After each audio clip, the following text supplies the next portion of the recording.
clerk please call the roll? Certainly. Pro Tem Mayor Notes. Here. Alderman Novit. Here. Alderman Clemmons. Here. Alderman Powers. Here. Alderman Weber. Here. Alderman Walder. Here. Mayor Pro Tem, you have a quorum. Thank you, Biddy. The first item on our agenda is the report of city officer. Jason? Oh, the one thing I said I was going to get right tonight. I'm sorry. The Pledge of Allegiance, please. If everyone please stand. I pledge allegiance To the flag of the United States of America, and to the republic for which it stands, one nation, under God, indivisible, with liberty and justice for all. Okay. With that, the first item on the agenda is the report of city officers. Comments by mayor. Comments by mayor. Okay. A quick reminder that opportunities to have coffee in the park with the city council, my fellow aldermen, are coming up in the next few weeks.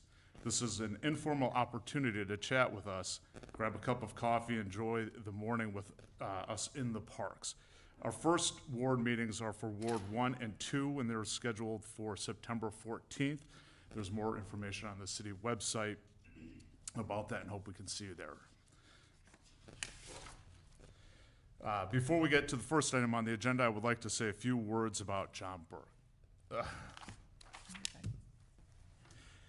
After a competitive nationwide search, we're excited for John to join Lake Forest as the new chief of police. John brings over 26 years of law enforcement experience and most recently served as the chief of police at the Barrington Police Department. His emphasis on community engagement and on community policing make him an excellent fit for our department and the community. We look forward to welcoming him to Lake Forest. And just speaking on behalf of the fellow council, we had the opportunity to meet John a few weeks ago, and just an impressive fellow, and look forward to the residents of the city getting to know him and his involvement here in the city. With that, election by the city council and appointment by the mayor is required by charter and city code. City marshal, collector, and chief of police, John Burke. May I have a motion to approve the mayor's appointment? Ask for a second, and all in favor or opposed? Or... So moved. Second. All right. All in favor? Aye.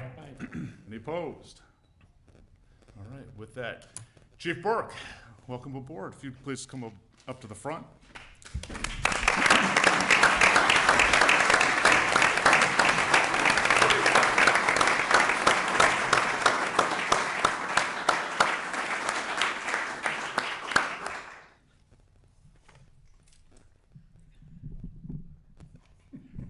Hi.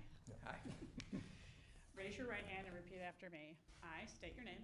I, John Burke, Do solemnly swear do solemnly swear that I will support and defend that I will support and defend the constitutions of the United States the Constitution of the United States and the state of Illinois, and the state of Illinois, and will diligently enforce the laws of the state of Illinois and will diligently enforce the laws of the state of Illinois and the city of Lake Forest, and the city of Lake Forest, and that I will faithfully execute the duties of and I will faithfully execute the duties of city marshal, city marshal, collector, collector, and chief of police and chief of police to the best of my ability. to the best of my ability. Congratulations, sir.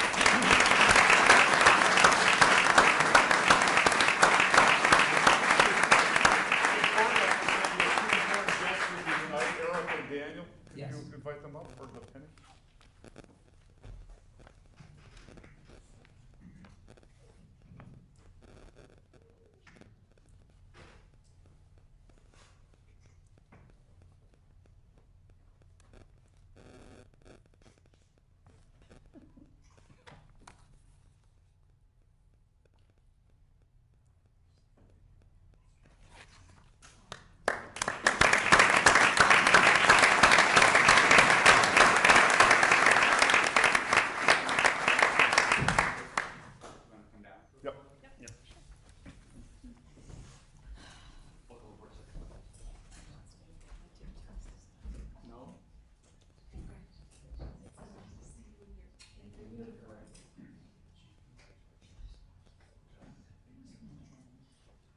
just say one quick thing. Thank you to all my new teammates and coworkers who came here to see me tonight, and my former coworkers with NICAS and Variance. It means a lot to me. My friends and family are here to share this moment with me, and I would like to thank Mayor Tack and the City Council and Jason Winship for giving me the opportunity to take this position in such a great city and a great PD. Thank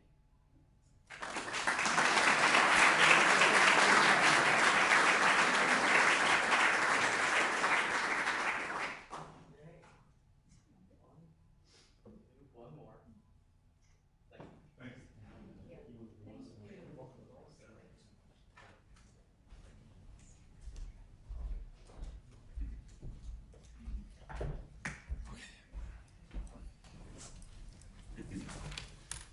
Before we move off the agenda item, I do want to let the public in attendance and on television be aware that there is a great opportunity to meet Chief Burke. There are two upcoming sessions on the 16th and 17th. The first is at Market Square on the 16th from 4 to 6, and then on Tuesday, September 17th from 9 to 11. I really hope you'll take the opportunity. It certainly won't be your last opportunity to meet with Chief Burke, but certainly a nice opportunity as he's getting, hits the road running. So with that, the next item on our agenda is comments by City Manager. Thank you, Mayor Pro Tem. And before I begin with my comments, I'll pause for a minute or two so those that are here for Chief Burke's appointment and swearing in have the opportunity to leave and celebrate without having to listen to the rest of our meeting. So, Thank you. Thank you.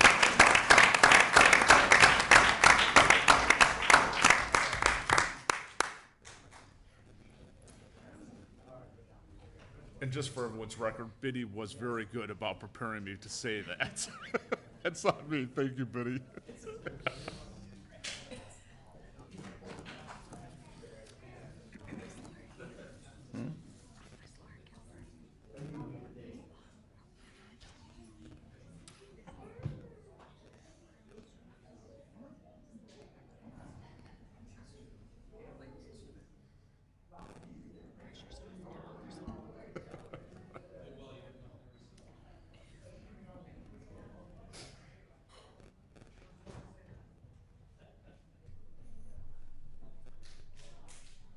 Thanks, Glenn.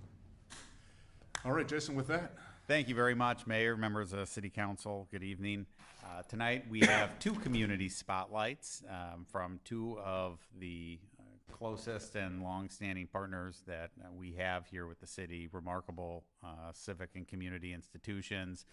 First, I think it's becoming an annual tradition to have Open Lands come back in early September, both to highlight their fall programming as well as spotlight one of the signature events that they host every single year. And so with that, I'm pleased to welcome to the podium Ryan London, the president and CEO of Open Lands, and turn it over to him.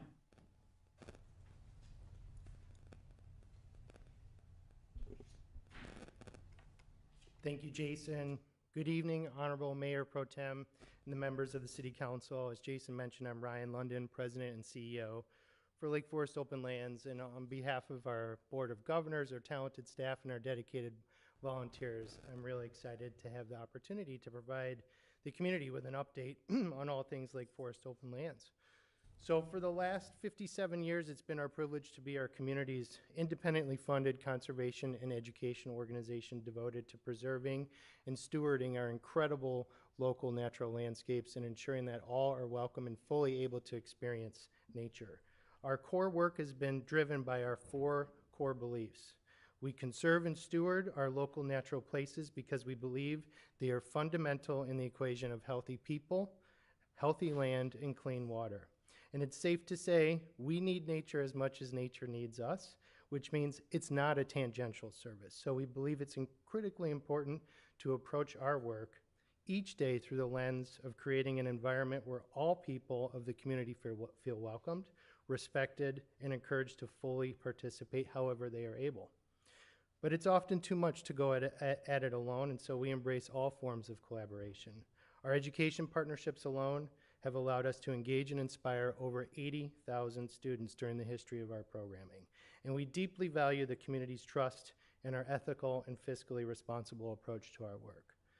Initially recognized as the state of Illinois' first nationally accredited land trust in 2009 and every 5 years since, we are committed to the national standards in transparency, accountability, and responsibility. Northeast Illinois, and our part of the county in particular, has the highest density of rare and unique species found in the entire state. This is demonstrated by the fact that Lake Forest Open Lands has 3, soon to be 4 dedicated Illinois nature preserves, which is the highest level of land protection offered in the state.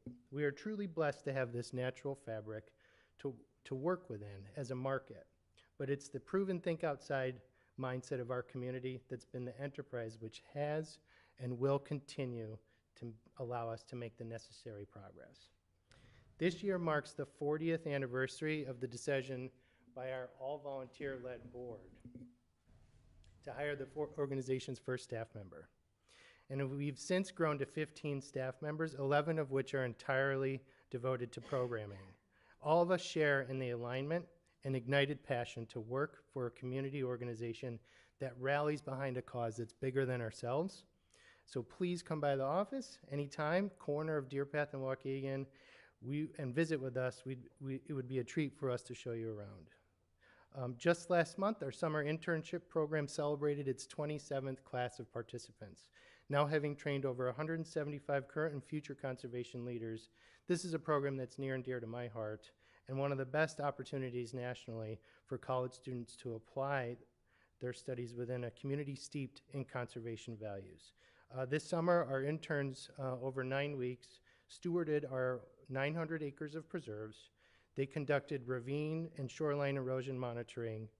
They spent 1 day each week training with a regional conservation partner off-site. Here they're working with the Illinois Nature Preserves to learn how to girdle invasive aspen trees. They did rare species monitoring, including mist netting for bats, and our interns just helped tremendously with the care of the land and the maintenance of our 20 miles of trails. But we couldn't do it without the collaboration from our volunteer partners, who annually contribute over 6,000 hours of volunteer work with our organization. Every week, there are 2 expert-led volunteer opportunities, every Wednesday and every Saturday or Sunday, depending on the week, for volunteers to learn how to plant, how to collect seeds, how to connect with their local environment through action. We happily host custom-tailored group work days for corporate partners, for faith-based community groups, for even for schools. This is Lake Forest Country Day just last Friday. We also, the first Saturday of every month, host our Eco Crew, which is an opportunity to volunteer with our land stewardship team and pick up skills. This summer, our contractor crews have been busy since May, constructing the boardwalks and the trails, which will add nearly a mile of all accessible trails for nature lovers of all abilities. The Carruthers Nature Preserve is a project that goes back nearly 2 decades, and we are thrilled to finally bring this amazing neighborhood preserve into service for the community. We are taking advantage of this project to deal with some failed stormwater infrastructure, as well as improve neighborhood flooding. The final step of the project this fall will be to plant 100 oak trees donated by Mariani Landscapes. So this is just one of 6 semi-trucks of trees that they donated. Before the snow flies this winter, we will also be completing the Jamie Field River Walk and Trail in our Skokie River Nature Preserve. This will be the first fully accessible river walk and trail on the Lake Forest stretch of the Skokie River. This will be our 3rd nature preserve with an accessible trail, and it represents a total investment of all 3 combined of over $5 million on making nature more inclusive in Lake Forest. In 2022, we also partnered to offer the very first all-access track-driven wheelchair in Illinois, available for anyone to use free of charge. We believe that it is our duty to ensure nature is available to all. And this year we decided to purchase our very own unit.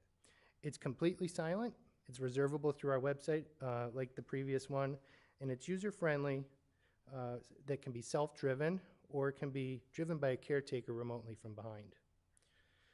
We're thrilled to be working with the Illinois Nature Preserve Commission on dedicating our fourth Illinois Nature Preserve, West Fork Savannah. This was the largest land donation in our organization's history, where 120 acres were spared from development and 20 acres have been returned back into working lands, where one of our community's oldest private working farms again has cows, chickens, horses, and goats. And 18 months ago, we opened the Green Nature Preserve, which created a Lake Forest Open Lands Preserve within walking distance of all 4 wards. I apologize, I haven't been back up here since then. And since then, we have had over 7,000 visitors, including this guy last spring, which was our first beaver in this watershed in our records. And then just last week, it was announced that Lake Forest Open Lands, I know that's really tiny, we were awarded a $10,000 grant to plant native plants at Carroll Meadow to support ongoing work with our partnership with the city for this important City of Lake Forest owned property along the Middle Fork Greenway. It was identified as a priority property in the 2022 strategic assessment done by Hay and Associates, and it'll follow up on 4 active years of management out there that included input from leaders from both of our organizations as well as neighborhood residents. On the engagement side, our programming has hosted over 10 different summer camps offering opportunities to create and learn in nature for youth ages 18 months to 15 years. Our Center for Conservation Leadership sent its 9th trip to Yellowstone, and we also sent our first trip to Owakonzie, that's that upper picture. Owakonzie is a remote canoeing outpost, entirely off-grid in the Arctic watershed up in Ontario, Canada. We've also continued to bring our special boat building curriculum to the region, which is a fun and powerful way to build confidence and develop STEM skills. Our seasoned instructors have guided students through the process of building a skin-on-frame canoe and testing them. They work, they float, and we have 3 more scheduled for the next winter, as well as a new snowshoe building program for the community. Looking ahead, there are many different ways for our residents, both old and new, to experience Lake Forest Open Lands. We offer community engagement opportunities for all, from toddlers to elders, for those who prefer to learn in the classroom, to those that like to be out in the field, for those who like to block out their calendar months and weeks in advance, or those who like to pop up events. It's been our honor to connect nature with the hearts and minds of our communities, young and old ones, from all of our local schools and beyond. Our engagement staff and volunteers are looking forward to the start of our fall programs. So for adults, every Tuesday, I'm actually going to be stopping by there tonight on my way home. You have sunset yoga at our conservation campus. Later this month, we're going to resume our guided weekly hikes. So those are bird watching lessons, Tuesdays on the trails, family campfires. There's really something for everyone. And our brand new website has a filterable calendar, so you can search whatever you're looking for. Youth programming, adult programming, volunteering, social events. September alone has 15 different events. October has 19, and you can search to get nature exactly how you want it. Our next monthly conservation cocktails will be Vic Berardi from Illinois Hawk Watch. We are in peak migration right now. It seems a little bit early, but we had over 40 million birds come through Lake County last spring, and they're all making their way back through right now. Though we regularly host the 371st Transportation Detachment for their training rucks, we will be hosting a special Veterans Day hike on National Take a Hike Day, November 16th. That'll be at our conservation campus. We'll have multiple wheelchairs available. That's at our Melody Farm Preserve. And as Jason mentioned, September in Lake Forest means our final goodbye to summer and the start of fall as we host our annual fundraiser. Bagpipes and bonfires taking place on September 29th from 4 to 7 at Middle Fork Farm Nature Preserve. This year's event chairs are Sandy and Roger Daramidi. This one-of-a-kind, multi-generational, family favorite event invites our entire community to join us. Tickets are available on our website, and please also support our community partners. Jay McLaughlin is having an event on September 19th, and Smith's Men's Store on the 27th and 28th. Lastly, our native plant sale is the last Saturday in October. Native plants are absolutely critical for our planet's building blocks, which are our insects. Insects pollinate 75% of our crops globally. This is a service that is valued at $577 billion alone. I use this chart because you see mammals down in the very bottom right corner near the 4 o'clock mark. There are as many ladybug species as all the mammals combined, and this is where our next mass extinction is taking place. The most important thing that we can do is plant native plants. A single oak tree can support over 534 native species, and truly, if you build it, they will come. We see our community as one big connected matrix of habitats. The plants, the birds, the pollinators, the insects, they don't recognize property lines, and we're increasingly finding that nature already has the valuable answers to both the tangible and the intangible problems. So whatever your interest or your involvement, there is something at Lake Forest Open Lands for everyone here. Our focus is truly on delivering on the everyone part. And as I mentioned before, our community has provided the brain trust of innovation all along in our organization's history, much like the tradition of service with our city's boards and committees. I welcome and encourage anyone interested in assisting us to call us, email us, tag us in a social media post, and we will make sure that we plant you right where you belong. Thank you. Thank you, Ryan. Needless to say, Lake Forest Open Lands is a treasure of the community, and very fortunate to have you, and thank you for all the activities and planning you've done, and look forward to getting on that website myself and looking at that calendar and finding some fun things to do this fall. Thank you. Any other comments? All right, with that, Jason, thank you. Thank you, Ryan. Appreciate the presentation and, of course, your leadership for the organization, too. Thank you. Our second community spotlight tonight is timely for us for a couple reasons. One, because it gives us the opportunity to celebrate a recent program award that the city received, but also it's timely given a lot of the current happenings out at Ellowa Farm. And so before I turn it over to Laura Calvert, the executive director of the Ellowa Farm Foundation, I did want to take the opportunity to plug the recent 2024 Community Partnership Program Excellence Award that the city received from the International City County Management Association. For those that aren't familiar, ICMA is the world's leading association of professional city and county managers and administrators. Their awards program is highly competitive, and in fact, this year there are only it's all right. There are only 3 communities in the entire country that received this award, us being one of those 3. And I think the fact that we were able to win the award speaks to the partnership that has been developed and cultivated over many years, but particularly over the last couple of years, as we've seen the relationship grow with the foundation taking on the footprint of the entire Ellowa campus. And so I just want to give a couple thanks here before I turn it over to Laura, because there really has been an enormous amount of work that has happened to nurture and grow that relationship over the last few years. And a lot of that certainly starts with the city staff who've been involved in this, Kathy and her team that helped navigate the entire special use permitting process. That was, a long road for us, but really has, I think, developed a model that works well for the community, for the surrounding neighborhood, and of course for the foundation. Our building maintenance staff, led by Eric Houston, who do a remarkable job maintaining the buildings out there on the campus, which allows the foundation to really focus more on their mission. Elizabeth Holub was critical in developing the lease structure for the new agreement that we have in place that I think is serving both parties very well at this point. And so, again, there was a lot of staff involved in this. I want to make sure I also acknowledge Dana Olson and George Osako for putting the award application together. They're the one who made the compelling story come to life. I'm just the one who gets to go out to the national conference and accept the award on behalf of everybody else. But really, it's been a team effort from the staff perspective.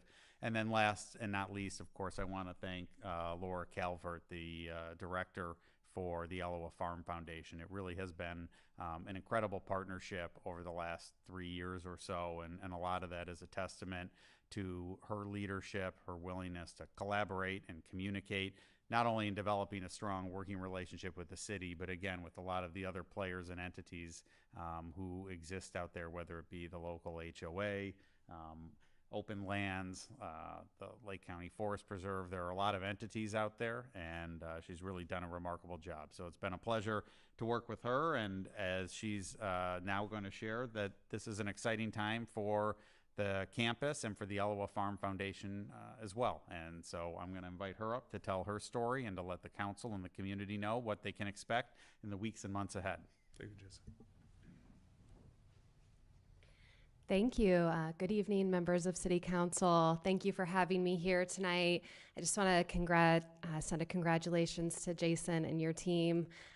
This is well-deserved, and at Elliwa, we are honored to be included in the partnership, so well done.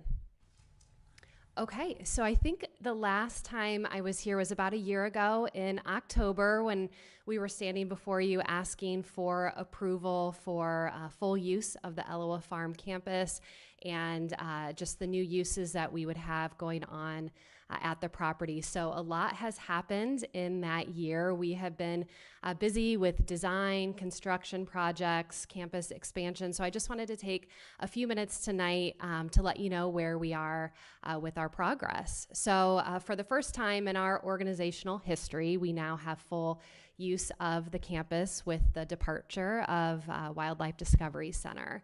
We're really excited to lean into being a year-round destination for our local community, to stretch our wings and have more mission-based programs, and to root them in our values of stewardship, sustainability, and accessibility.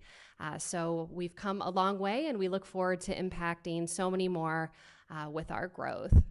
Here's just a reminder of the new spaces that are open to us now at the foundation. So all of the color boxes were rooms or outdoor spaces formerly occupied by wildlife. So we have a 3-phase growth plan of implementing new infrastructure and programs in that space, and you can kind of see what these new spaces are. So right now, before I get there, before we started all the construction, the city had their construction project of the parking lot. And I just want to say thank you so much. That has been such a game changer for us at Elliwa. It's a much safer lot. It looks so much nicer. And this summer, I've seen maybe only 1 or 2 times where the traffic has spilled out to Middle Fork Road. So thank you again for investing in that project. I think it's really paid off, and I hear feedback almost on a daily basis of just how much nicer it is and more convenient. So thank you. So we are wrapping up phase 1 of our growth plan. We started this spring with building a small goat barn. We now have a herd of 6 baby dwarf goats, which are a huge hit with our community. You can see them there on their little structures that they like to climb on.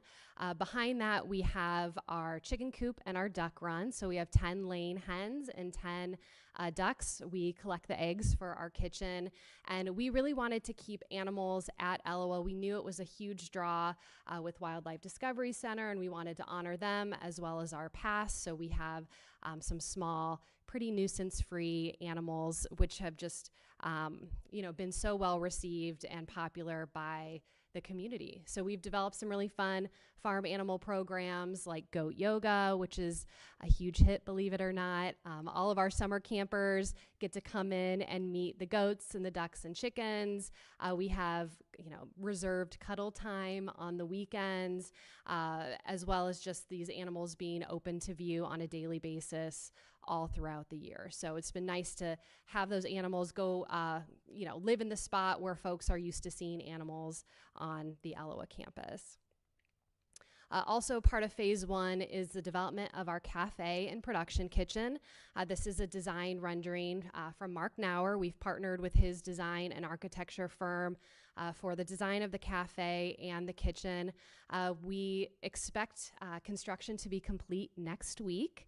We are waiting on ComEd to upgrade the electrical, which is going to happen this Thursday. So this has been a huge undertaking, developing a modern kitchen inside a historic building. And I just want to say thank you to Kathy Cerniak and her team for all your support along the way with inspections and permitting. This has been a complex project, and I just appreciate all of your, flexibility and responsiveness throughout the way. Thank you. Here's a couple pictures of where we are at now. This is our Happy Culinary team standing in front of their new hotline with the new cold walk-in box behind them. The other photo is the start of our counter area. So it's hard to imagine this is going to be furnished and pretty much ready by the end of next week, but all of the major work has happened, in the past couple of months. So we're, at the exciting point of having finishing touches. We have a ribbon cutting scheduled for September 19th, and we anticipate opening to the public that weekend of the 20th, 21st, or the following weekend. So we are actively hiring, R&Ding with our menu. So it's just a really exciting time, and we're thrilled to have our cafe serve as an amenity to the Elua campus. As if we did not have, stuff to do this summer, we also installed a new garden on the farm side of the property. This is a Discovery Hive garden. It's a bee and pollinator themed children's garden. We brought in the same accessibility features as the Discovery garden that we opened last summer. We have a pizza and a pie garden, a willow tunnel, some seating areas, different exploration stations. We haven't officially opened it yet, but it's been pretty joyful to see kids already start to play in that area. So that we will open that officially in the next couple of weeks. And this garden was generously and fully funded by the Lake Forest Garden Club. So we are super appreciative to them. As we are building this infrastructure in these new program areas, we are also building our mission-based programs. So we recently hired a director of culinary education and workforce development. With our expanded operations, we have more jobs, and we wanted to be able to hire folks who may not traditionally have access to jobs in the food industry. So we have developed a workforce development program. We are prioritizing folks with disabilities. We've partnered with the Center for Enriched Living. We've hired, I think, 3 to 4 of their members who are young people with disabilities to work on our farm and in our cafe. We also partnered this fall with St. Martin or Cristo Rey St. Martin College Prep, which is a high school in Waukegan. We are a part of their corporate work study program. So we have interns with us every day who are helping with our administrative tasks. So we like that, this helps live our mission of broadening access to opportunities at Elua. We also are expanding our food access work. We hosted our popular soup and bread night in the winter. We transitioned that to burger night during the summer, where we open up tickets to the community. They can have a nice meal at the farm, and a portion of their ticket sales go to support the donation of that same soup and bread or local ground beef to families served by North Chicago community partners. Okay, so that's phase 1, which we are going to wrap up in the next couple of weeks. We will immediately go into phase 2 with opening a visitor center and a dedicated classroom. We just received our first ever USDA grant to be able to promote our Seed to Plate education to underserved communities across Lake County. So we're really excited for that opportunity. So we hope to open these new buildings by the end of Q1 of next year.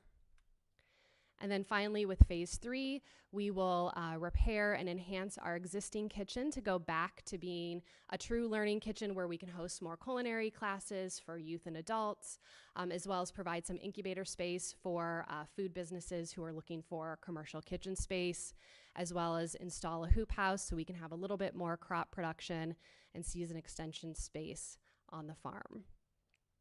And we hope that will all be completed by next spring, early summer. So we have been busy at Elua, but we are farmers, so we are used to having a busy growing season. Amidst all of the construction, we've been actively fundraising as well. We kicked off a Keep Elua Growing Capital campaign to fund this work. We have raised 1.6 out of $2 million.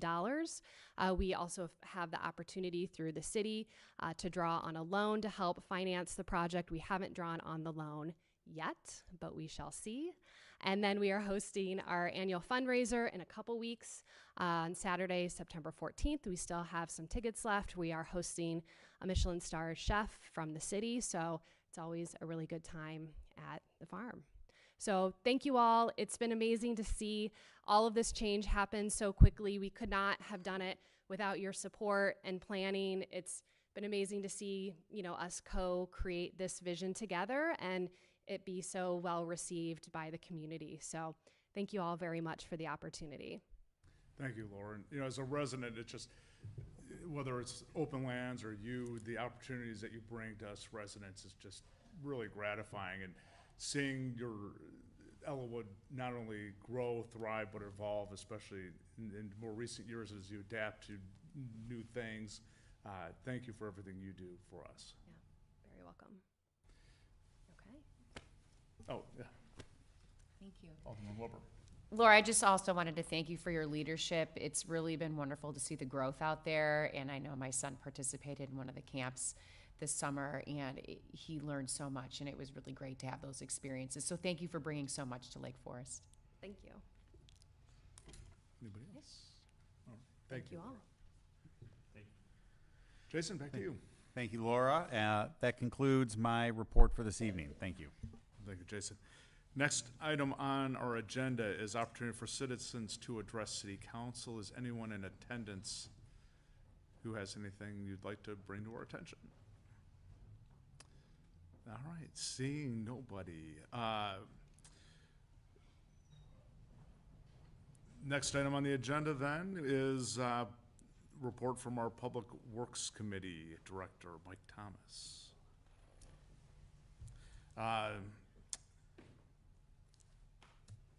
Okay, I guess this is me. Plans for Mr. Thomas will be addressing the plans for Deer Path Streetscape, which have been underway for the last few years, dating back to 2016. The city has received an IDOT grant last year for the project, and we're excited to finally see these plans taking shape next year. Tonight, Director Thomas will provide an update on plans for the Deer Path Streetscape project, and Director Olson will speak to the project's communications plan. Director Thomas. Thank you. Good evening, Mr. Mayor Pro Tem, members of the City Council.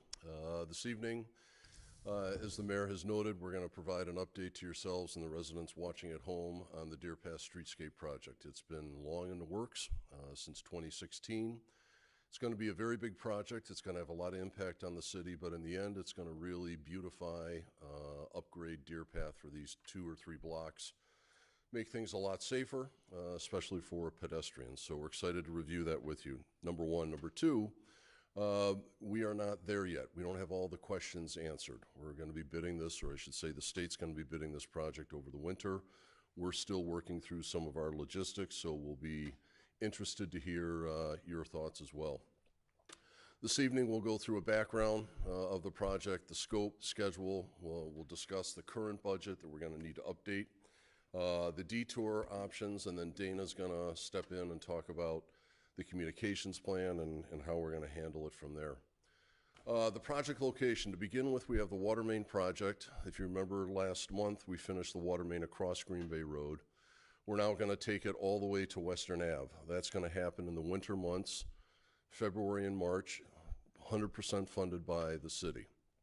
The second phase will be the streetscape project. That will be bid out by the state. They will oversee that.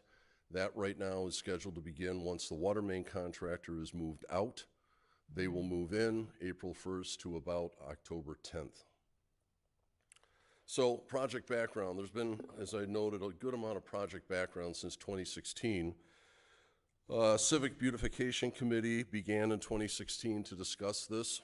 In August of 2019, City Council went ahead and approved the Phase 1 design. Remember, as we apply for grants, we have to go through a Phase 1 design and a Phase 2. So City Council approved that Phase 1 design. September of 2019, the city manager formed the Deer Path Streetscape Advisory Committee. Number of residents, aldermen, et cetera, were on that.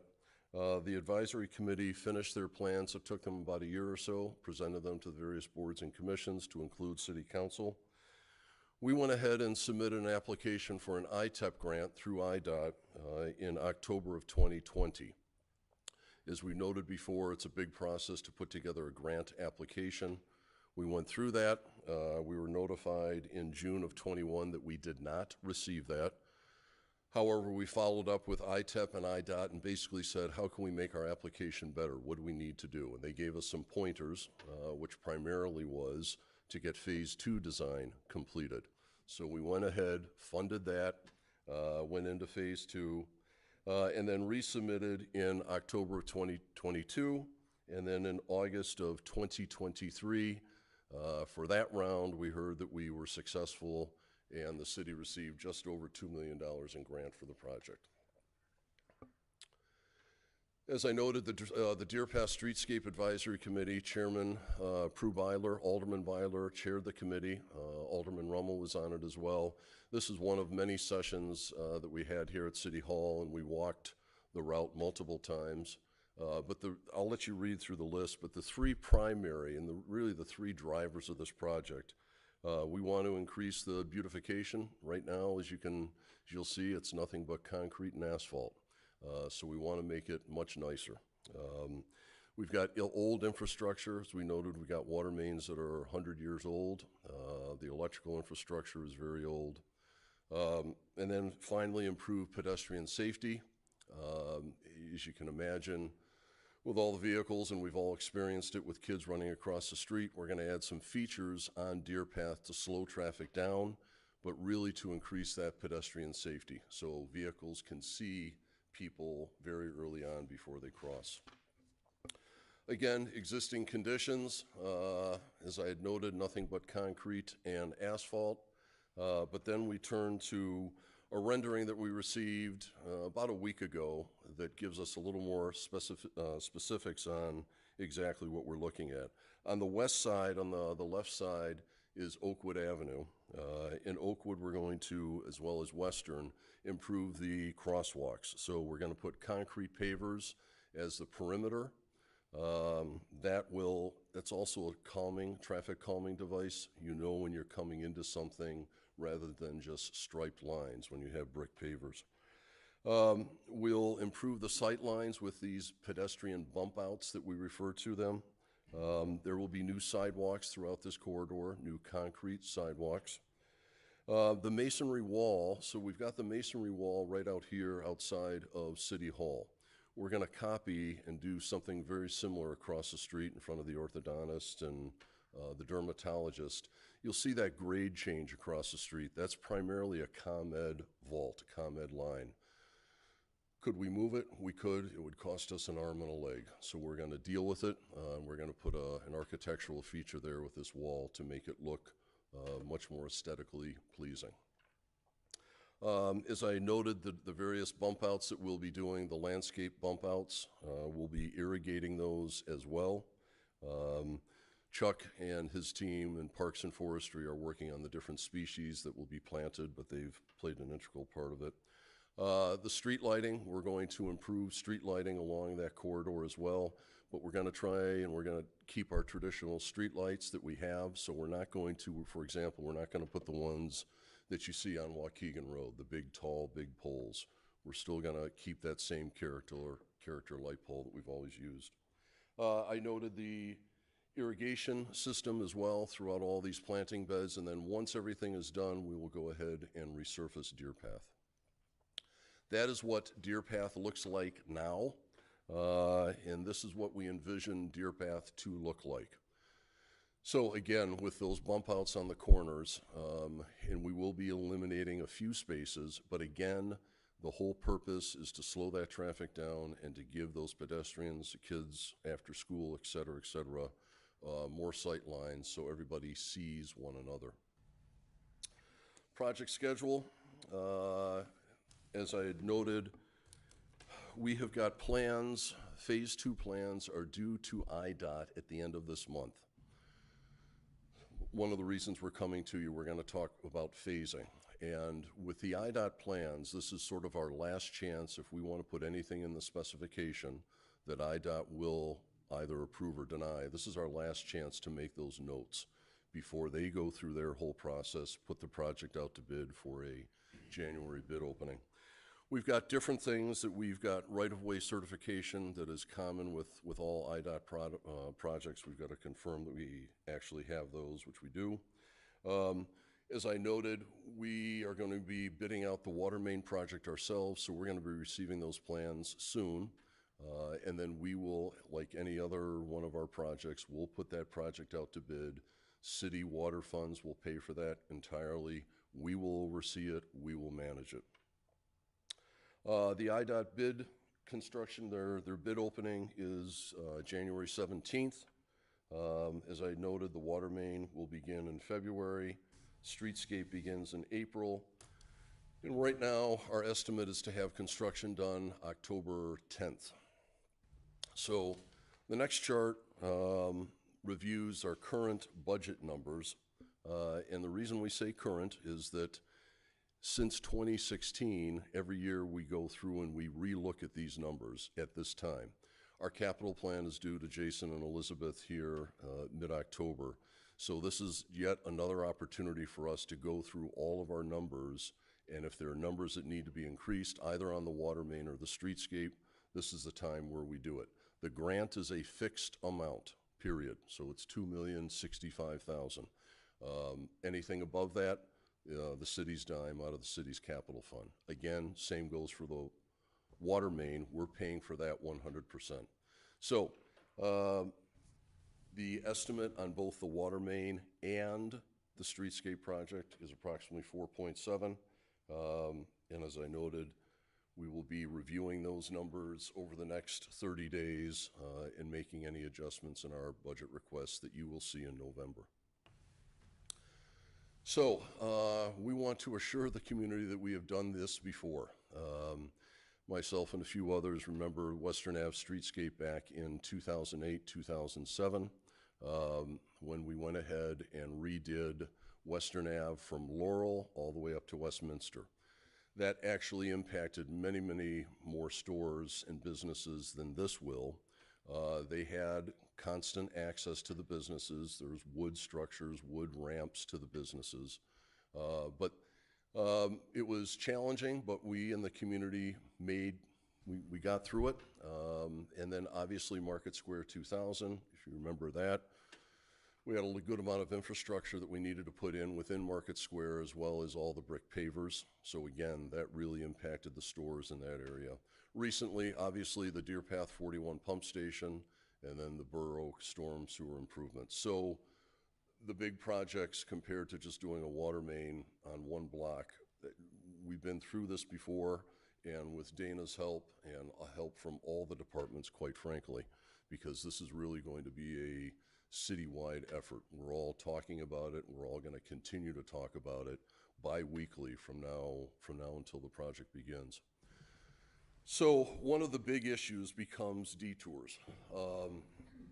And the water main replacement, as we have put the plans together so far, we're going to be looking to replace the water main from Western to Green Bay on the westbound lane. So westbound Deer Path and the parking spots on westbound Deer Path, that is where the water main will go. And if you can picture an excavator, he's got to have a semi-truck sitting right next to him as they load and simply make their way west, installing pipe. We're going to maintain eastbound traffic. So again, for the months of February and March, when we put this water main in, eastbound traffic from Green Bay to Western will be open. The parking spots will not, because we got to move ourselves over a little bit westbound to give ourselves enough room. But the eastbound lanes will be open for that 2-month period. Drivers can obviously take Illinois and Westminster as well, if they so choose, going eastbound. Westbound, they will need to take Westminster or Illinois or Western down to Wesley. So, when we get to the streetscape, this is where the discussion comes in with City Council. We have two options, and we've reviewed these options last week with our mayor and Chairman Gosh Gehring of the Public Works Committee. Do we approach this project, as our city manager refers to as ripping the Band-Aid off, which staff prefers, of closing this area from Oakwood to Western Avenue, let all the equipment and materials stage in that area, and get this work knocked out? It's option one. That's what we're going to be recommending.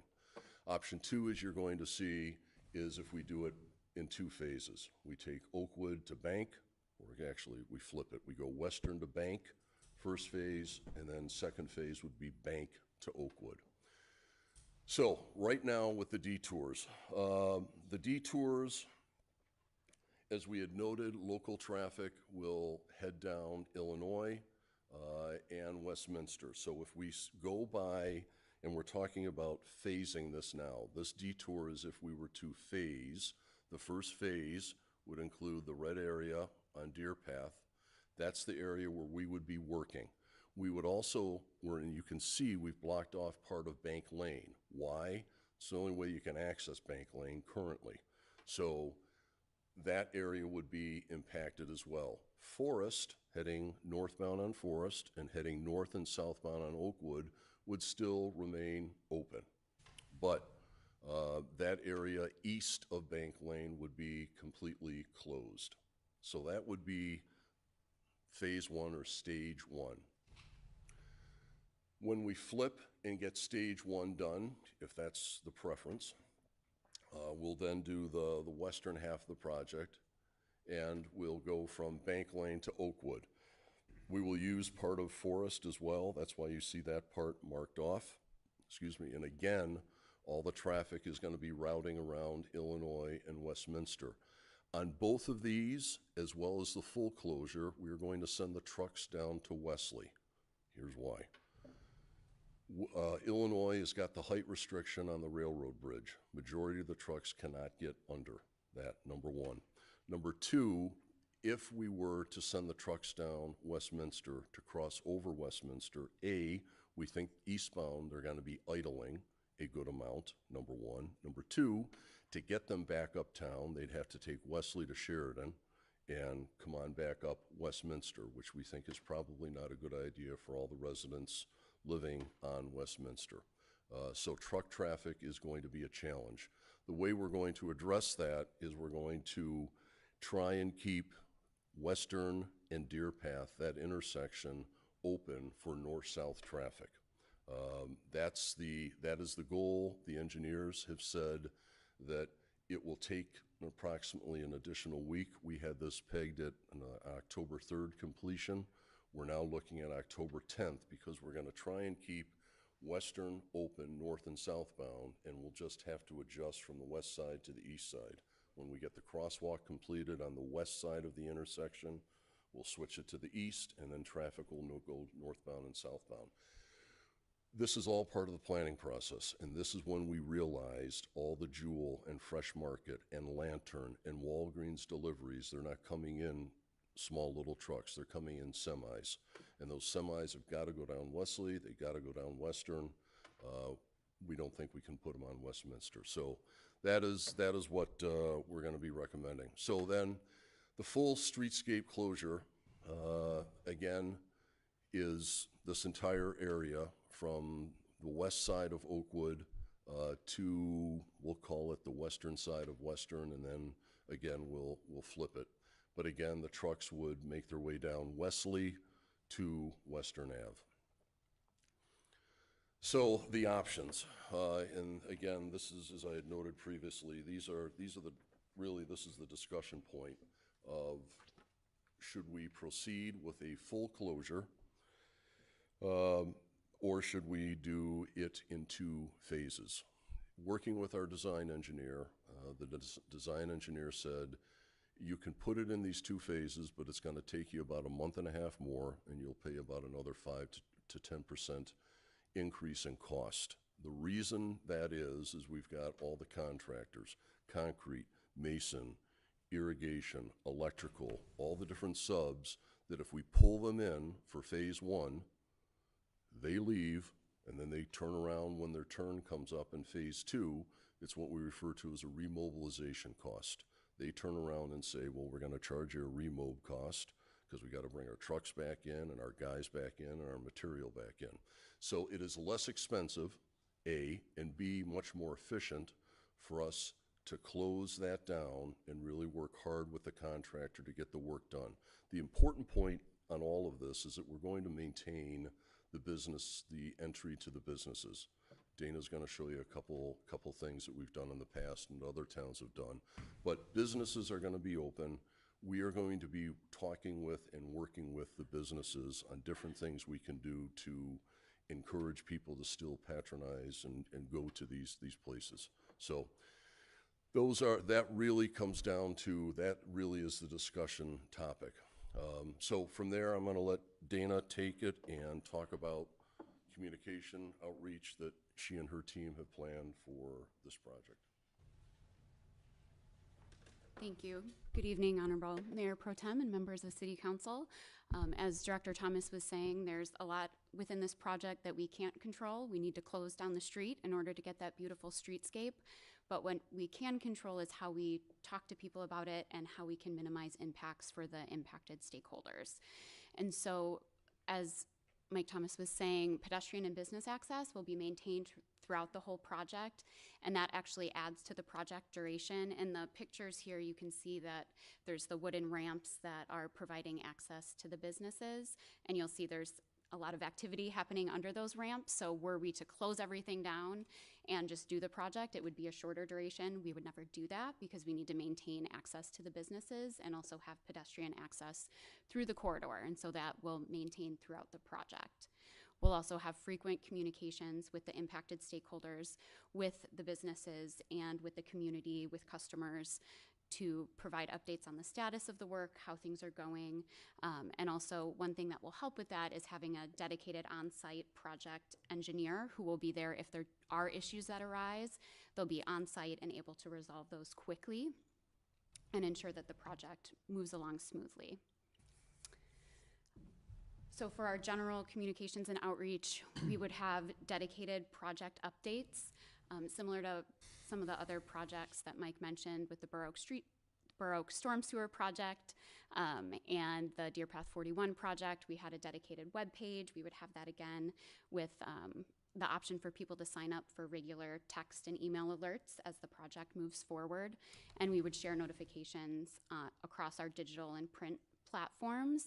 And we'll focus on making sure people know what to expect if they come to the area, sharing those detour routes, having good signage in the area, but also leaning into what a good project this is going to be. And we know that it's going to be impactful while it's happening, but we want to focus on how it's going to improve pedestrian safety, increase the beautification in that corridor, and provide an opportunity to enhance the infrastructure.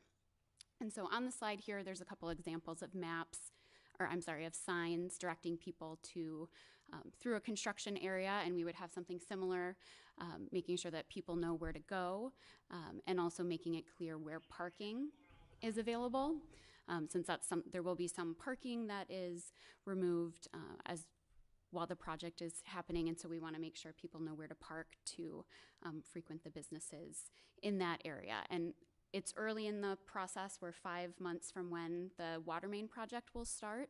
So we have ideas of things that we can do to help minimize impacts. We'll continue to come up with creative solutions. And one of the ideas that we've come up with so far is converting the lot that's on the corner, the southeast corner of Western and Deer Path, converting that, which is now currently a bus turnaround, converting that into a parking lot so that people will have access to the area, easy access there. But and also the other parking lots on the west side of the tracks, the city lots, making those available for people to park in. And again, we're brainstorming ideas, and we have have some to share, but we also want to work with the businesses to come up with what solutions, what they need, and meet with the businesses to see what their needs are and ensure that we can minimize the impacts to their day-to-day operations. And then also find ways to talk to the community about it. So we'll talk with the businesses, but also find opportunities to ask the community, like, what would help make it easier for you to come to this area during construction, and ask the people, our users and our customers and our residents, what we can do to make it easier for them. And so in terms of our next steps, talking about things tonight kind of kicks it off, and then we'll be doing our business outreach, and we'll offer one-on-one meetings with businesses where we'll come with some representatives from the project team, have our project in the box, as I'm calling it, where we can explain what's going to happen and gather information from them on their deliveries or access issues, and make sure that we can come up with a customized plan to get them to minimize impacts as much as possible. And then that will lead into our community education component, where we talk about the project across our various channels, and start doing that soon, talking about it early and often. So we can't change the fact that there needs to be some closures, but we can help people know what to expect and know where they can park, where they can go if they're moving through the area. And we do have plans to have a dialogue cover story on the project in the winter, in December.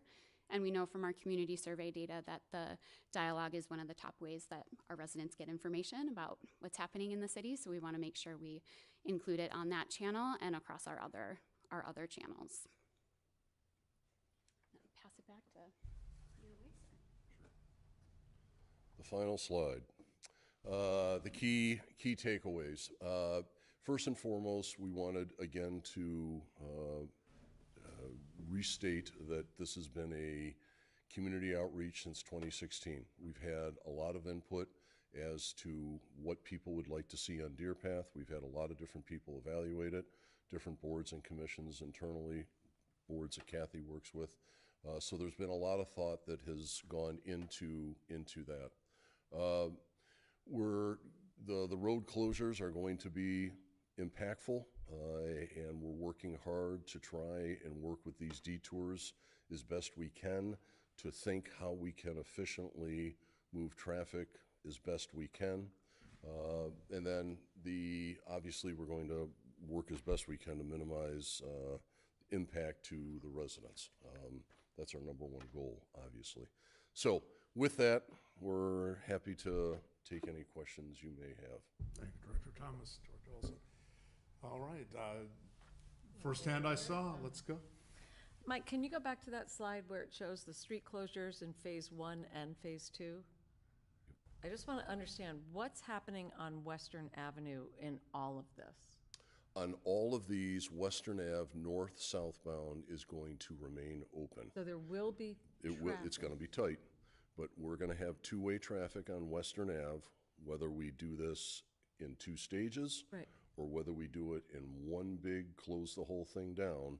North and southbound Western Ave is going to remain open. So no matter what, no people matter are going what, to be we're able going to to figure drive. out a way to do it, because deliveries to all these Right. businesses, there's no way semis can make that turn on Westminster if they Right. come over the tracks and have got to take a right and go to Jewel.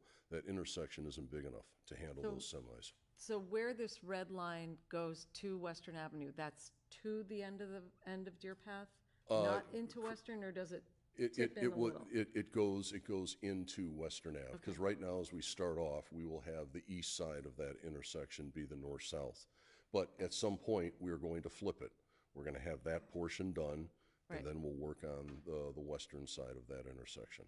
So then as people come down Deer Path from the east side of town and they get to Western Avenue, they'll be able to turn north or south Correct, and then pick up the green correct, other ways to go.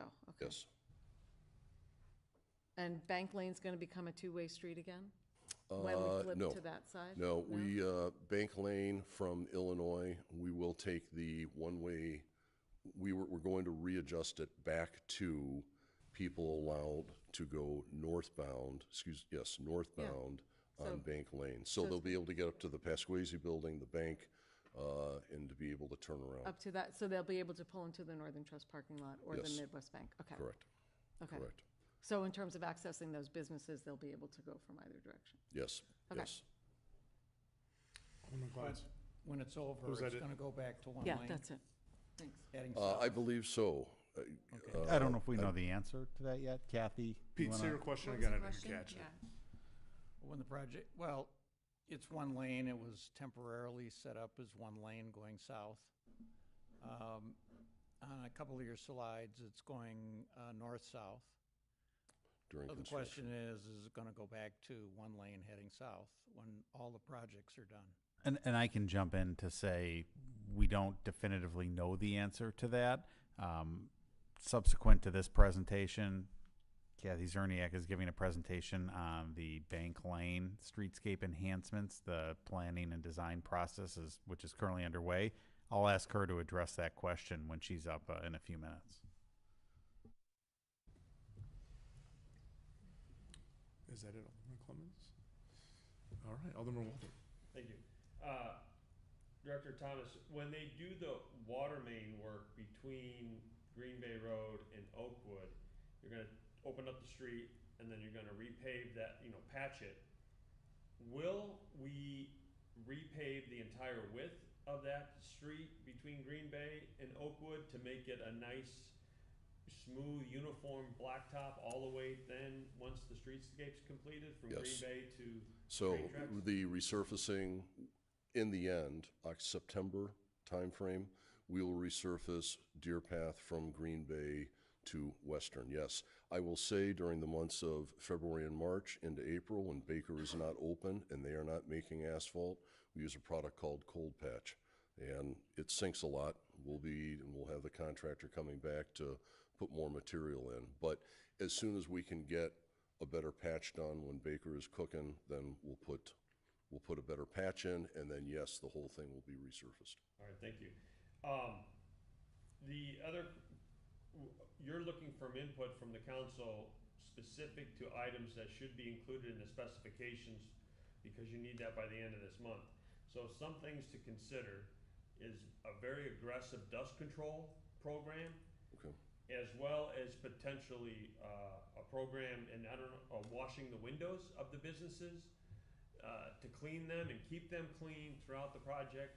I was recently in Naperville, and they had a similar project going on, and it was, my wife and I were like, I left that downtown just feeling dirty. So we need an aggressive dust mitigation program, water frequently put on the streets, whatever the case may be, but please read those specifications. Sure. Make sure it's thorough. Yep. With regards to signage, obviously the contractor will be taking control of signage for any traffic control signs, but I might encourage the city to take control of signage for pedestrian traffic, particularly with regards to how pedestrians get to and from businesses. The reason I say that is I think the city can be more responsive, quicker to respond to our business needs, our businesses who want to make sure their signs don't get knocked over, they're kept clean, they're visible. I think we could be more responsive Okay. than the contractor Sure. for Good pedestrian idea. signage. Good idea. Just something to contemplate. You mentioned creative solutions, Dana. I noticed you created parking spaces, potentially using the Metro lot. But what about approaching businesses within the area that have parking that's not always utilized? The two banks that are at the corner of Deer Path and Bank Lane. They're not always using their parking spaces. Can we encourage them to share some of their excess parking and then appropriately sign it so that people could park there to get a haircut or to get an ice cream cone and not feel like they're gonna get towed? So that might be a creative opportunity. And I'll just note on that point, we have discussed that internally, and I think it's something we'll explore with those property owners in the coming months. All right, very good. And then, in terms of community outreach, another opportunity for you, Dana, maybe to include would be asking one of the businesses that currently is a business within the area that's unoccupied. We could put up a display in their windows with renderings of what's to happen. You could have sidewalk displays in the months leading up to the event, where you and your team are on the sidewalk with signage out in front of Starbucks, out in front of Sweets, around the neighborhood, to show people as they're walking through the community what's going to be coming and what's going to be happening. So, some ideas for you. Great ideas, Rich. Thank you. Thank you. I had a great presentation. Thank you so much for bringing us up to speed on that. In terms of feedback for the road closure, my preference would be closing it all at one time, getting it done quicker. Because we're asking people, truck traffic and parking is going to be limited, and people will be avoiding the area. So the shorter amount of time that we can ask people to deal with the inconvenience and the business owners, the better. With that, a couple of things. Being on civic beautification the last few years, this project was really done before I came onto the council at that level, but a couple of things we saw with Chuck Myers had shared with us these renderings with the trees, and there were some comments that were brought up about species selection and about the maintenance and pruning.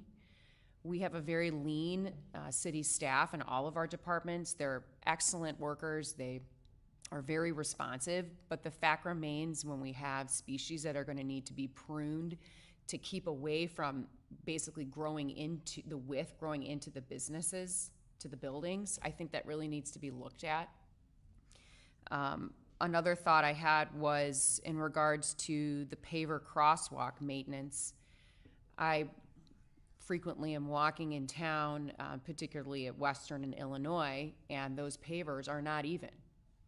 And when you're pushing strollers and you've got kids on bikes and scooters, although they should be walking once they cross the street, or if you've got anybody in high heels that are headed to a fancy restaurant, it's difficult to walk on those.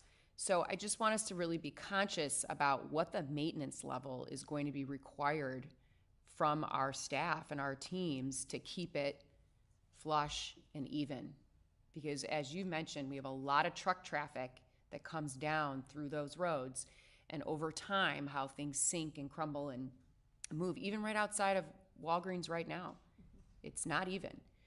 And then the last thing I wanted to bring up was, we know parking is going to be a challenge, and one of the things that I had mentioned with Chief Burke and our opportunity to speak with him prior to his appointment tonight was about parking enforcement. And with business employees, for very convenient reasons, park right near the businesses that they are working at. And how do we handle parking enforcement for that to really ensure that the customers can get where they need to go? I'm just envisioning people walking 2 blocks with armloads of packages to get to the UPS store, and how are they going to get the packages out? How is the garbage going to be emptied out of Bank Lane, out of those dumpsters? So I know you're working hard on it, but those are some of the things that we need to have communicated to the business owners and to the residents and customers. How can they get there? How can they do it efficiently? Will there be carts? I don't know. Will we have a couple of carts in a parking lot like the Jewel, and so people can wheel their stuff? I know you're going to do it top notch, however you do it, and we're excited about the outcome. But those are just a couple of thoughts I had. Thank you. Thank you, Alderman Weber. Yeah, John, just before we come back. Go ahead. With the ramps, are they from the middle of the street into each of the store? I don't understand logistically how these ramps operate, or where you get them, or where you cross into, or any of it. Depending upon how within that area it is being staged and phased. So I would envision, excuse me, for example, if we think of the businesses, Sweets, UPS, Fred's, taking it from the curb edge all the way up to the front door when we are doing, obviously, the concrete work. But we've got to work with the business, because there's going to be a point in time where we've got to pour in front of them, and we've got to let it cure. But the ramp will allow us to get underground work done in that area, and people still being able to access those businesses. Okay, so is the ramp from the middle of the street then? No, from the curb edge, not from the middle of the street. I would think from the edge of curb across the sidewalk area to the business. Depending again on, we're not sure of the phasing yet within the actual construction, but we're assuming that they're going to be working on all the utilities. They're going to want to excavate, they're going to work on the utilities, then the concrete's going to come in. The street itself is closed Correct. and torn up, and nobody's stepping foot on Deer Path Road, We will have all the equipment and material, yes. all along the sidewalk.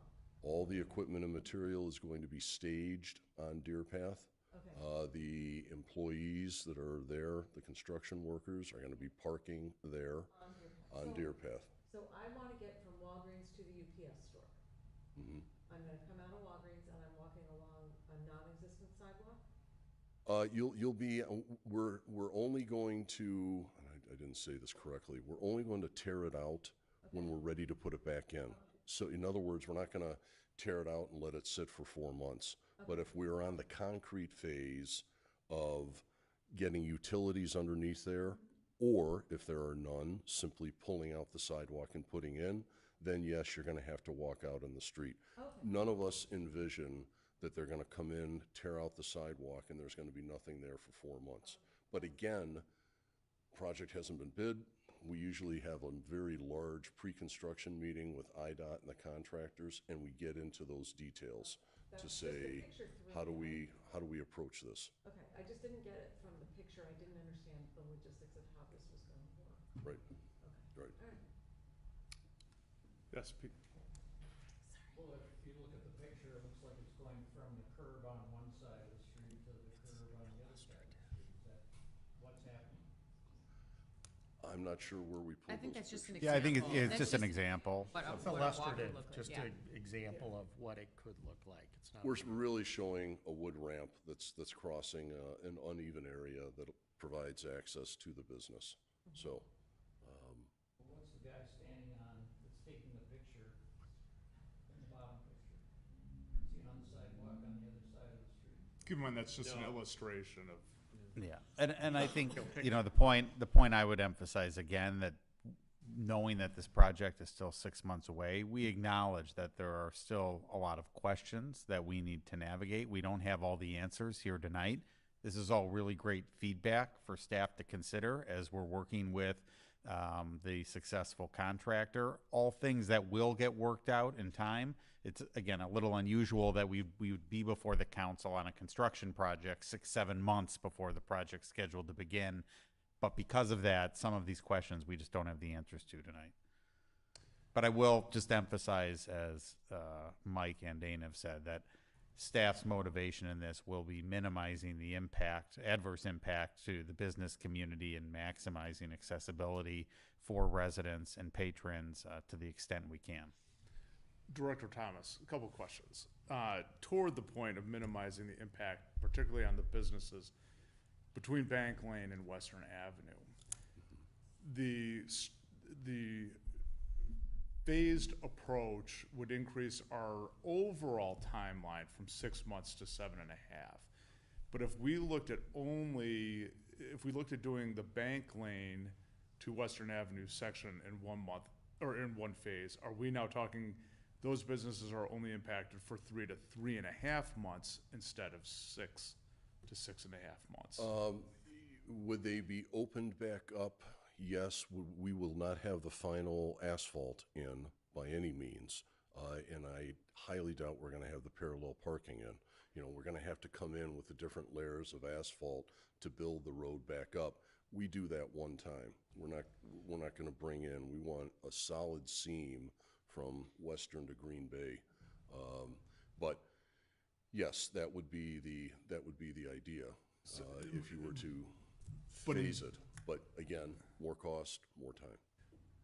Right, but and again, I believe I'm sold on the get it done route, but I want to be factually correct that if we phased it, the disruption to the stores would be shortened. While the work might not be done, their overall disruption could be shortened from 6 to 3 to 3.5 months. Is that? Fair statement. Yes, I would think so. I would think so. Again, not knowing yet how the contractor is going to want to phase this. We talk about this constantly, and we have in our mind how we think they are going to want to do it. But specifically to answer your question, if we were to break it in, could these other businesses be open and not have that significant impact? Yes. I will say, though, one of the issues that I forgot to note is if we go into 2 phases, all this material and equipment is going to have to find a home, right? If we take this area Western to Oakwood, we've got enough laydown area for equipment, materials for the workers to park. If we simply say we're going to leave Bank to Oakwood open, and we're going to work on the eastern half first, we're, I think, going to have to go into this Oakwood lot across the street to start staging and putting some of this material and equipment. From an efficiency standpoint, they're going to want to order as much stuff as they can and get it on site all at once and bring their equipment. So I think that part of that Oakwood lot may come into play. I appreciate you. Just, it was that question that, the unasked question. 2 more questions. The other, we talked about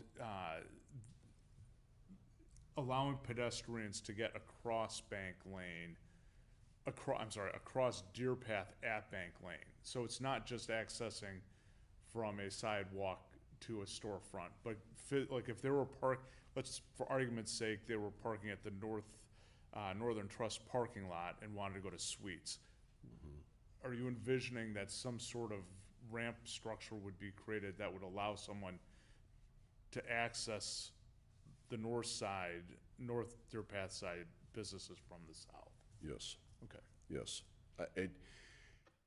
Part of the reason this is, in my opinion, taking longer is that we're going to be doing as much as we can to keep those businesses open and to really maintain as easy access as we can, versus if we were to come in on a stormwater project and just start tearing up the road, and we're starting at one end, we're staging materials, and we're just going. And we'll maintain access for residents' driveways, but that's done by a steel plate. Or we're gonna backfill some CA6 overnight, but we're going. This takes some time, and that's what's going to slow this down, is that we're really trying to make that extra effort to keep those businesses viable and to keep having people continue to come and use those businesses. That slows some things down. When there are people walking across the street and walking up and down the block, and you've got a skid steer, you got a backhoe, you got semis, you got cement mixers, you've got end loaders, safety is number 1. And that slows things down a little bit. But that's the way it has to be. So. My last question is, again, toward the end of doing whatever we can for these businesses and maximizing whatever visibility they have from across the street. And where my concern is you've got construction activity happening right next to the sidewalks. And obviously there's a balance, making sure that someone walking along the sidewalk is not accidentally falling into a trench being dug for the water main. Right. So as you're thinking through whether it's fencing or solid, whatever, just that it's low enough to solve whatever safety concerns we have, but not so high that you're now blocking view lines to storefronts. Sure. Just Sure. to have that in mind. Yep. No, it's a good point. And again, we want to maintain safe access to these businesses. So that, again, that's going to be the primary focus, and obviously keeping this job site safe. But that slows things down. It's not a bad thing, but that's the world of construction. The guy's constantly looking over his shoulder, running an end loader or a skid steer. He's going to have to in this project, and that slows things down.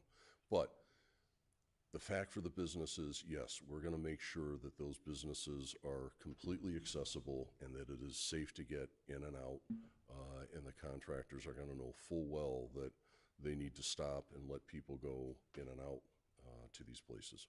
Thank you, stores. I'm so Oh, sorry. no, I'm so sorry, I have one more. Do you have a slide of what the total closure looks like? Not the phases, but just, that's the whole thing. That's what we'd be living with for the April 1st to October. October 10th. Correct, Okay. correct. And again, sending trucks down Green Bay to Wesley to Western. Right.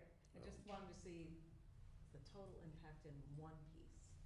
Thank you. You know, and Any one of other the other questions? things that we're gonna, you know, Matt Berjoni, our street supervisor, is here with us this evening. One of the things Matt is gonna be working on will be the coordination of all these streetlights. So Deer Path and Green Bay and Wesley and Green Bay, they are our stoplights.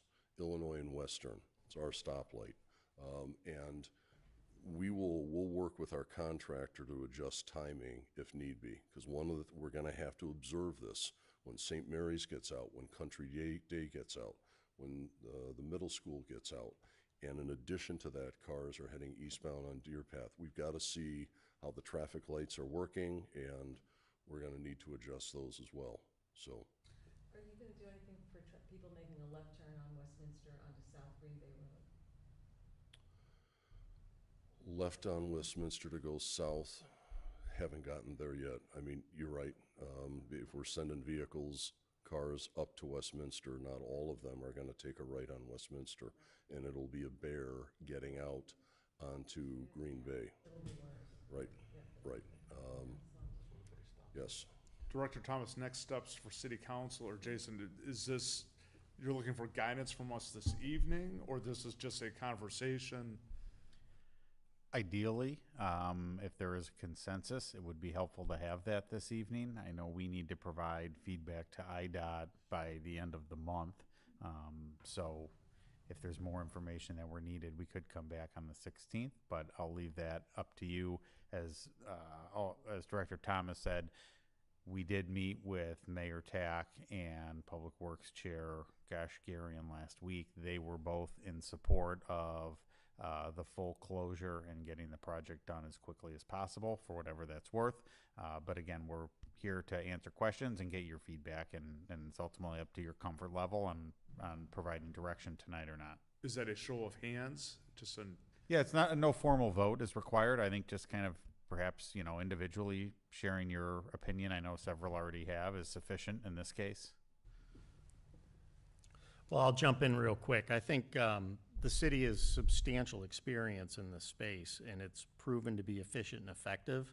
Although it's always disruptive to the community, I think the best thing to do is shut the whole thing down, get the project done the right way, as efficiently as possible and as safe as possible, and go from there. Because we're all going to love it when it's done. We're not going to necessarily love it during the process, but it's, I mean, there's so much work that's gone on to into this that I think it's going to be fantastic once we complete it. So thanks for the presentation. I mean, I'm hearing that we're all supportive of the Band-Aid, pull the Band-Aid off and run. Am I hearing differently from anyone? No, I'd just add one other point. I think Director Thomas pointed out that we will be providing construction oversight. Is that correct? We will be hiring, well, it's going to be a duo. We will, because it's a grant and an IDOT project, we will be hiring a Phase 3 construction engineer who will be managing the overall inspections, coordinated with us. Yeah. And they will actually manage all the IDOT paperwork as well. But we're going to have our engineering staff right next to the Phase 3 engineer. So you're going to have a lot of eyes on it. Dana's team, we're going to have people all over it. So I think with that being said, I think the city has an opportunity to be a very vocal spokesman during the course of construction. So if they see an opportunity, let's say as an example, that the sidewalk between Oakwood and Bank Lane in front of the orthodontist is near being done, they could encourage the contractor, hey, finish that section up as quick as you can, open it up so that we can, you know, relieve the stress on those businesses. And so I think we can find opportunities to do that. That being said, I would be in favor of the do it all at once approach. All right. Rest assured, we very well know, and we are going to be pushing as hard as we can to get this done as quickly as we can. So we know you know that, we've done it, but This one's gonna be fun, so. Thank you for all your input. We Thank you. appreciate your ideas. Appreciate Thank it. you. The wor- I'd like to say the work's only just begun, but that would be understating and overstating both. All right, thank you. Next item on our agenda, our Director of Community Development, Kathy Cerniak, will presenting the Bank Lane Streetscape Enhancement Plan, the planning and process update. With that, welcome, Kathy. Thank you, Pro Tem Mayor Notes. Did I say that right? Members of the council, you up for one more presentation? It'll be shorter, it'll be easier, promise. Bank Lane is about 2 years behind Deer Path Streetscape. So we are in the planning stage, but there is an opportunity with all the work you just heard about to make sure if there is some work, particularly just north and south of Bank Lane, that should be coordinated while we have, as you saw, portions of Bank Lane will be closed. We really want to be able to coordinate that so that we're not ripping up what we've done with Deer Path. Bank Lane Streetscape Enhancement Plan. I want to review what it is and why we're doing it. Talk a little bit about the process to date. Talk about the concepts that have come out of the process to date, and then talk about next steps. What it is. It is, as I just said, this is the planning process. What will be the outcome of this process is a plan that will identify possible enhancements to Bank Lane all the way from the south end at Vine Avenue, going all the way to Wisconsin Avenue. A lot of people, when you think about Bank Lane, you think about that portion of Bank Lane that's immediately adjacent to Market Square. But I can tell you, those people who have condos that look over the south part of Bank Lane, they know they're on Bank Lane, and they'd like some enhancements there too. Why we're doing this, over the years, we periodically have usually appoint some kind of a group to study the Central Business District. I don't know, every 7 years, every 10 years. And each time those groups made up of different people have walked the Central Business District, when they get to Bank Lane, almost every time people have said, gosh, this is really a cool street and it could really be something. But in the past, we've always put it off, thinking, let's wait until some redevelopment occurs, let's wait until we know what's happening with the post office. But this time, when you saw the comprehensive update to the central business chapter of the comp plan, with this vision, looking forward, the vision is not to change the central business district into something different, something more akin to business districts in other communities, but instead to enhance and preserve the historic character and architecturally significant buildings and, importantly, spaces, and to maintain an environment in which businesses thrive and a place residents and visitors are drawn to again and again for day-to-day needs, a special night out, to find a one-of-a-kind gift, and to celebrate the community. That was the vision that this council approved as part of the comprehensive plan update. And a key part of that 18-month discussion was talking about opportunities for Bank Lane. Every time the advisory group got into a discussion about something else, it seemed like every time they met, we ended up at Bank Lane. So with your direction, instead of all agreeing that Bank Lane could be something special and let's do it in the future, you directed that we develop a plan. Bank Lane is different than Deer Path. What this plan will be, what we know, because you did authorize and Public Works Department did undertake an assessment of all of the infrastructure in the Central Business District. What we know is we're not looking at the need to replace a major water main on Bank Lane. We're not looking at some big infrastructure project. We know that Bank Lane, unlike Deer Path, is very narrow in areas, and that it is not a main arterial, certainly not a main arterial through our Central Business District, but actually lends itself to a pedestrian corridor. Unlike Deer Path Streetscape Plan, the Bank Lane plan will also lend itself to being implemented incrementally. As I said, some pieces might be completely appropriate to incorporate with the Deer Path streetscape, but what you've heard already is going to be disruptive. We certainly couldn't undertake a project at the same time that closed the intersection of Bank Lane in Wisconsin and Bank Lane in Westminster and Bank Lane in Illinois. So it's just simply not feasible to, or necessary to do that, a project in the same way. The other very different thing about Bank Lane is that as you walk up and down Bank Lane, I'm sure you can all point to properties that have some real and perhaps near-term potential for redevelopment. From one end to the other. At one end, you have the infamous 222 building. Some would call it a landmark, others not so much. What we do know is that, unlike on Deer Path, Bank Lane has, in certain areas, above-ground utilities. If you're sitting at Hometown Coffee, and looking south, you see those above-ground utilities. If you walk the block between Illinois and Vine, you see those above-ground utilities. So those are some real differences between Deer Path plan, streetscape enhancement plan, and Bank Lane. So why we're doing it, it's time. This council said it's time. And what it is will be a plan that will look at the entirety of Bank Lane and really set expectations and be a roadmap for Public Works, for this council to look at as we do other projects, and perhaps some improvements can be integrated with other projects, but it can also be a clear indication of the city's expectations as properties up and down Bank Lane are redeveloped. So moving on, our process to date, late June, we began with a feedback, a community input session without any plans, without any direction. We had about 70 people come into this room, a couple different sessions. We had personally invited businesses along Bank Lane and those in the area, and also residents.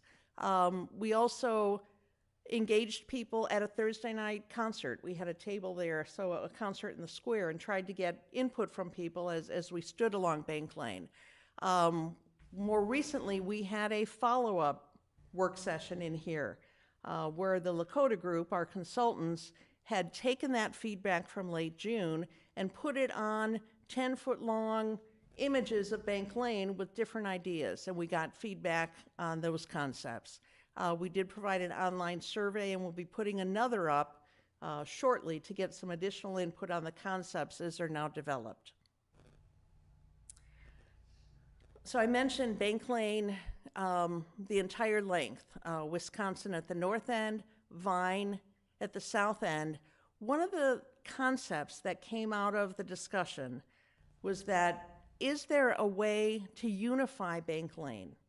Are there things we can do to make it feel like a unique pedestrian corridor, to really increase, as one of our residents said, the moments of surprise that you find as you're walking along Bank Lane, whether it's an alley, whether it's the unique hardscape that the Deer Path Inn had installed in their valet area. Is there a way to increase the number of those special moments that people experience? And is there a way to connect that? Is there a way to really make Bank Lane a walkable corridor for those residents who live in condos behind Egg Harbor and behind Chief's Pub? Is there a way to entice people who live south of the Central Business District to walk that corridor? Just really thinking about ways to take advantage of this unique road that's limited in length, is interrupted by Market Square, but is certainly unlike any other place in our Central Business District. We looked at it as a whole, and as you see here, we looked at individual blocks, recognizing that each block is very unique and serves a different function. Based on discussions to date and the concepts developed to date, we talked about ideas for unifying, features that could unify Bank Lane, whether it's lighting, whether it's treatments at the intersections, Alderman Weber, with attention to making sure those are walkable and maintainable for our public works staff. Looking at hardscape materials. We have a palette of hardscape materials that we're using on Deer Path. How do we bring those around the corner? Do they remain the same? Are there slight variations? Do the hardscape materials have some consistency but change as we move north and south? How do we take advantage of the limited opportunities to add landscaping? We want to be sure that if we identify landscaped areas, that they are sustainable. We've seen that in other areas. We don't want to put in tree grates that don't support trees and then become a jar. So really looking at what kind of landscape treatments, and maybe that's baskets, or maybe that's something, in some areas, something other than planting in the ground. Do we look at wider sidewalks? Do we look at narrower streets in some areas and wider streets in other areas? Currently, in many areas of Bank Lane, we don't have curbs. We have a sidewalk that simply terminates at the street. Should we look at curbless streets in some of those areas? I'm actually getting into differences. Unifying features. Seat walls. You heard Michael Thomas mention seat walls. Really picking up on the seat wall in front of City Hall, replicating it or at least having it serve as an inspiration for a knee wall across the street. Is there a unique knee wall that picks up on features from Market Square and from City Hall that we can design for Bank Lane that really signifies that Bank Lane is somewhere special? As properties redevelop, maybe there are different places where this knee wall gets dropped in. People can use it for gathering or sitting. Maybe it has a unique feature. Undergrounding utilities came up often, but again, that's something that usually is part of some other kind of project. It is very expensive. Looking at fewer curb cuts, both on private properties. If you look at the block just south of Deer Path, Midwest Bank has 2 curb cuts, Northern Trust has 2 curb cuts. We have a curb cut for the parking deck we share with the bank. The bank has a curb cut into the ATM. Is there an opportunity, even looking to the north in the city parking lot, which has access both from Oakwood and from Bank Lane? Could some of that area be closed off to make pedestrians feel more comfortable, more welcome, and really give pedestrians more space? In some areas of Bank Lane, you almost have to walk single file if you're walking with someone on a sidewalk. Public art, is there some way that we can, again, identify some kind of a unique feature that could be repeated, so as people walk from the Deer Path in to Market Square and then on to Hometown Coffee, they know they're somewhere special. They're in a place that they will remember. What we consistently heard is keep it simple. Don't follow the trend of the day. In many other communities, you'll see banners and arches and many different features, but really recognizing that Bank Lane really is a small space. We need to be careful to balance what we're doing there to not make it feel overdone or cluttered. So simple, high quality, and aligned, not necessarily matching the character of both Market Square, Deer Path, and taking advantage of some features from City Hall. As we move to recognizing the unique features of each block, we know that some blocks are essential in providing trash pickups and deliveries to businesses. So we need to be aware of that. We know that some blocks feel better to walk. If you're walking from Deer Path to Market Square, it usually feels better than if you're walking the block south, where it feels a bit more wasteland is too strong of a word, a bit less welcoming. Some blocks have on-street parking. We heard from some businesses that having some on-street parking on Bank Lane is really important to them. How do we do that? Are there ways that we can easily, quickly, safely close streets on a Thursday night, Friday night, Saturday night to allow businesses to spill out into the street safely and easily, and perhaps more elegantly? Certainly we close streets off for the Deer Path Art Fair, but is there a way we can do it more elegantly? We know there are solutions out there. Some blocks have more redevelopment potential than others. Again, this is different than most of Deer Path. There's some properties on Deer Path that have that potential, but Bank Lane, there's a number. Portions of Bank Lane have the opportunity to provide connections and vistas both to the east and west. If you think of the parking lot to the south of Northern Trust, is there an opportunity as Bank Lane gets improved to create a pedestrian connection? Perhaps some kind of a vista with an endpoint that takes you through to Western, that helps people move through, encourages them to move through different parts of our central business district. Some of you may remember that when Bank of America, when that site was redeveloped on the southwest corner of Wisconsin and Western, that as part of that, in order to allow a bank to go in there, which had been at that point and still is required to be approved through a special use permit, the council required a retail business and required that pedestrian connection, which walks right by their ATM, a direct connection that wasn't there from the Corda parking lot, the city lot, through to Western. Are there more opportunities for that? Street width, sidewalk width. Are there some areas as property redeveloped that we want to request additional right-of-way, or that we want to request an easement to allow sidewalks to be wider? I mentioned the available of parking areas, and public property and private property, and that's incorrect up there. Private property and public right-of-way. There are some areas where private properties abut Bank Lane and could really benefit from some cleanup. Are there ways that we can incent those property owners and encourage them with an overall plan to do their part and make those improvements? So those are just some of the concepts that have come up so far. We have completed the engage and assess process. We are at the end of the visioning and feedback process. We're now in the process of developing a final plan, which will again be put out for some final comments. And again, we'll be looking closely at developing details in the very near term for those areas just north and south of Bank Lane. Next steps, we did last week present the plan, the early concepts, to the Historic Preservation Commission. We'll be working through some final design concepts. We will be before the Plan Commission in early October, and we will be back to the City Council within 30 to 45 days for your direction and input.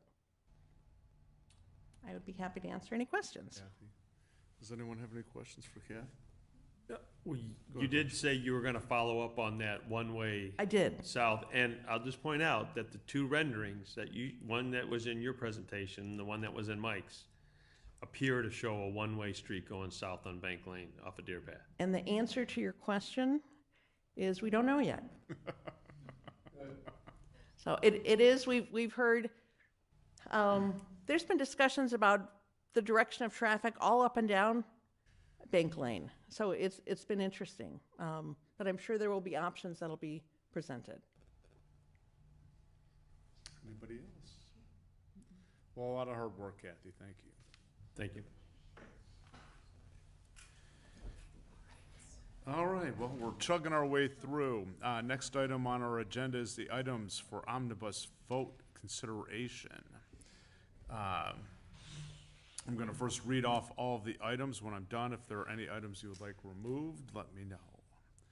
9 items in front of us are: 1, approval of the August 5th, 2024 City Council meeting minutes. Number 2, approval of the check register for the period of July 27th to August 23rd, 2024. 3, consideration to amend the approved 2024 regular meeting schedule for the Lake Forest City Council. Number 4, consideration of a request to waive the fidelity bond requirements in connection with holding a raffle in the city of Lake Forest for Northwestern Medicine Lake Forest Hospital. Approval by motion. Approval to renew agreement for Enterprise Resource Management System software maintenance. Number 6, authorize the office of the city manager to enter into a 1-year extended term power supply agreement with MC Squared Energy Services LLC. Number 7, approval of an additional 3-year professional service agreement with Invoice Cloud for credit card processing services and integration with the city's ERP system.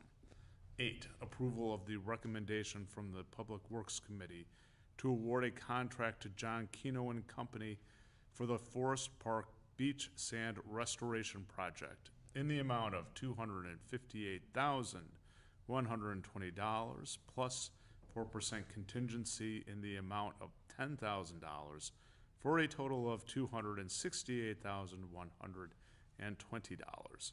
Number 9, approval of a Public Works Committee recommendation of an award to a bid to Autobomb Company Incorporated for the Gorton Community Center chimney tuck pointing project in the amount of $67,800. If there is no comment and no items wish to be removed and taken into consideration separately, I ask for a motion. So moved. Second. All in favor? Aye. Aye. Any opposed? All right, hearing. Great, can we have a roll Roll call? Oh, roll call, okay. Excellent. Alderman Weber? Aye. Alderman Walther? Aye. Alderman Novit? Aye. Alderman Clemmons? Aye. Alderman Notes? Aye. Alderman Powers? Aye. That's 6 yea, 0 nay, motion carries. Terrific, thank you. Next item on the agenda is old business, and nothing is on tonight's agenda. Item number 7, new business, nothing more tonight. Item 8, city council, let's see, are there any members of the city council who have anything else they'd like to add or discuss before we adjourn to executive session? Okay. With that, there will be no further business following the executive session, which we're about to adjourn into. I'd like to ask for a motion to adjourn into executive session pursuant to 5 ILCS 120-2C1. The city council will be discussing personnel. I'd like to ask for a second and then Biddy for a roll call vote. So moved. Second. All in favor? Roll call. Okay. Can we Roll take call, another please. roll call on that one? Thank you. Alderman Walther? Aye. Alderman Novit? Aye. Alderman Clemmons? Aye. Alderman Notes? Aye. Alderman Powers? Aye. Alderman Weber? Aye. 6 yea, 0 nay, motion carries. All right, we will be adjourning to executive session. There'll be no further business after that we conclude. Thank you. That's all you need from me now, right, Biddy? Good job. Okay. Well done. Thank you. I tell you. I'm so convinced.